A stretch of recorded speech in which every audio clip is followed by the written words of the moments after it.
Mississippi just enacted what many are calling the country's most sweeping anti-LGBT law. It's called HB 1523, and it makes it easier than ever to deny services to queer people. That includes housing, education, banking, medical, anything you need to live in a society. Someone can deny you if they even just think that you're queer. But Mississippi's license to discriminate isn't an isolated incident. It's part of a much larger, coordinated national trend to attack LGBT people. Ever since the Supreme Court granted marriage equality nationwide, conservative activists have been searching for some way to push back against equality for LGBT people. And they found what they're looking for in some seemingly innocuous bills that look like they're meant to defend religious freedom or promote business opportunities. But really, they're hidden weapons pointed directly at queer people, and they're not confined to just Mississippi. Conservatives have been working on bills like HB 1523 since at least 2014. That's the year that Frank Schubert, one of the architects of Prop 8 in California, told the Values Voters Summit that they were about to lose on marriage and needed to find a new way to attack queer people. And so from out of that summit, a plan emerged to chip away at equality bit by bit, in small increments so nobody would notice. And that's just what they did in towns like Fayetteville, Arkansas. That town passed a non-discrimination bill in 2015, but then in response, a group of political operatives did just what was described at the Values Voters Summit just a year before. They paid to put Fayetteville's non-discrimination law up to a vote, and they got it overturned. And just like that, Fayetteville lost what few protections they had for LGBT citizens. And that was just the first step for conservative forces, proving that they could stop civil rights laws from expanding at the local level. Then they went a step further,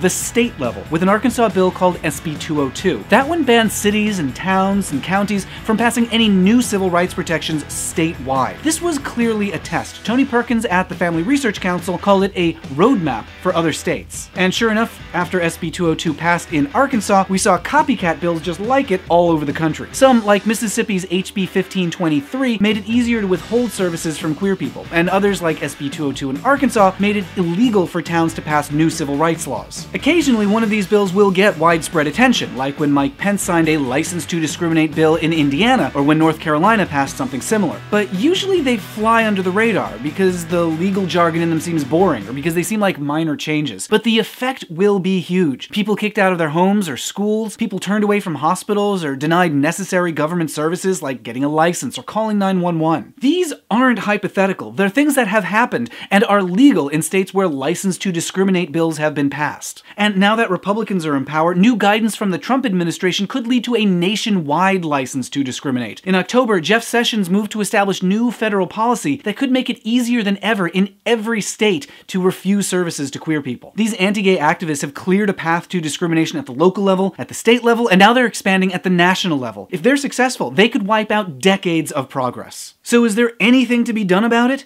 Yes, LGBT activists are challenging the Mississippi law as unconstitutional, but that's going to take a long time to work out in court, and in the meantime, citizens will suffer. But there's more that the community can do, the same thing they've always done in a crisis, and that's make noise. The worst enemy of these license to discriminate bills is public attention. When people find out what they are, what they do, what the harm is that they cause, then the public is overwhelmingly opposed. After North Carolina passed HB 2, businesses canceled their expansion plans in the state, musicians turned their concerts into benefits for LGBT centers, sports teams refuse to come to the state. Republicans pushing these bills don't care about the harm that they do to people, but they definitely care about losing money. So economic pressure forced them to revisit that discriminatory law and water it down. But that's not always enough. Even with the license to discriminate weakened, North Carolina still has lots of other harsh anti-equality laws. To achieve real equality, the noise has to continue. The pressure has to keep up. Those license to discriminate bills can be defeated, but in order to do that, people have to speak out. The louder,